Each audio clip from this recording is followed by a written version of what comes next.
सुल्तानकोट में वाक़िया कंदासीं। सुल्तानकोट भरिसां ॻोठ अली बख्श जखराणी में बाहि लॻण जो अफ़सोसनाक वाक़ियो पेश आयो आहे। चुल्ह मां चिड़ंग लॻण सबबि 5 पोरियतनि जा कखावा घर सड़ी रख थी विया आहिनि। मुतासिर पोरियतनि वाच बाहि सबबि घरनि में रखियल हंध बिस्तरनि समेत समूरो अल्लाह ताला सड़ी वियो आहे।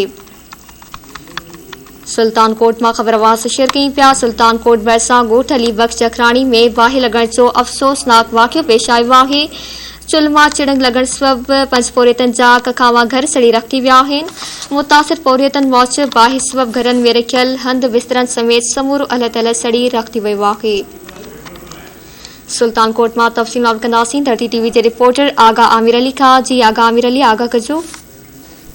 हाँ जी बिल्कुल, ही जागण खान जो इलाइक़ो है जिते ॻोठ अली बख्श बखराणी में रंध पचा दौरान चुल्ह मां ओचितो चिणग लॻण सबबि बखराणी बिरादरी के 5 ग़रीब पोरियतनि जा कखावा घर ऐं उन में रखियल लखें रुपयनि जो सामान हंध बिस्तरा पेतियूं ऐं सॼे साल खाइण लाइ रखियल अन्न सड़ी रख थी वियो आहे।